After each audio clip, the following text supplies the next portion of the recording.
thermobutyrate works into the context of the ketogenic diet. I've got to tell you, I started working in this field approximately 15 years, almost 2 decades ago, to determine how do we induce ketogenesis, as opposed to taking the exogenous ketone, which is a great idea too, but very limited, because if you induce ketogenesis, there's a plethora of activity that occurs in the body related to lipid metabolism. However, when you take the ketone, what happens is you inhibit that activity. We show this in our research. We publish this in peer-reviewed journals. I'll put a link on this particular episode so that you guys can actually follow that and read the research. It shows when you take the ketone, you inhibit, you stop the fatty acid oxidation. And that means that you stop the body's capacity to burn fat. It inhibits fatty acid oxidation. Also inhibits ketogenesis, meaning it stops your body from using your own fat to make ketones. Now, thermobutyrate, however, keeps the messaging and the signaling in the on position in the body, the signaling that tells your body to make ketones. Ketogenesis. Ketogenesis is very different from ketosis. Okay? Ketosis defines an elevated serum ketone levels, blood levels of ketones. You can measure those. But ketogenesis is the method or mechanism by which the body makes ketones from your own fat or fats that come in dietarily. So the problem is when you take the ketone, you have to burn through those calories because the ketone has 5.5 calories per gram. So you have to burn through those in order to get to your own fat and begin burning that.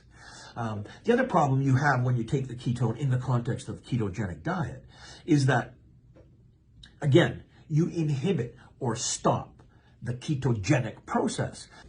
So we began to study then what happens when you put load on the body or stress, because a ketogenic diet ultimately begins to pose as stress because the body doesn't have glucose, the brain in particular, does not have glucose in order to survive.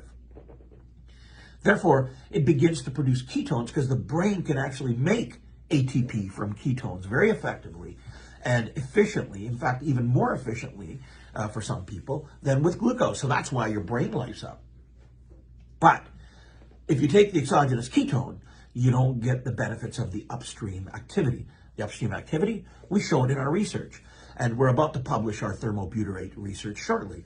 We show that we're inducing sirtuin proteins. We show those sirtuin proteins then go downstream and help to create restorative effects. Those restorative effects then would be inhibited if you took the ketone because you're stopping what the ketogenic process does. And again, if you look at the link and the graphs, I can actually post these graphs in the video that show fatty acid oxidation stopping. So if you're not losing weight when you're taking the ketone, this is why you got to burn through the calories of the ketone, and then you have to wait for your ketogenic process to start up again. By that time, you took another dose and you stay in the cycle. That was the original impetus for the study, thermobutyrate. And thermobutyrate, what it also does, it goes in upstream of what the ketones are doing, upstream genetically, I mean. So when I say upstream, I mean the pathway that leads to ketones, upstream. And when I say upstream, it does a whole bunch of things up here that flick the switch for lipid metabolism, causing your body to burn fat in many ways. As I've said before, activating hormone-sensitive lipase to break down fat in the adipose tissue, and then activating uncoupling protein in your brown fat to get your body to burn fat into thin air, which is all stopped when you take the exogenous ketone. But thermobutyrate cuts to the chase and gets your body to do it all. Burn fat, shut down appetite, raise ketones for the brain, but not raise ketones to the degree that you may be reaching levels of ketoacidosis. Bottom line is, if you want the effects of the ketogenic diet in the body, you have to trigger and activate by signaling with thermobutyrate the entire process of lipid metabolism that cascades down breaks down fat, activates thermogenic activity so that fat can be used, improves cognition, gives you the energy to get active and burn fat as a primary source of energy, instead of taking the ketone that shuts down the ketogenic process. Anyways, thought I'd clear that up. Thermobutyrate works right into the ketogenic diet. I'm going to post the link to the research we have done that was, I believe, published in 2017 or so. There's 2 papers, and they show the graphs. You take the ketone, fatty acid oxidation shuts down. You take the exogenous ketone, ketogenesis shuts down. You take the butyrate component with thermobutyrate, and you activate all that stuff, and you feel amazing.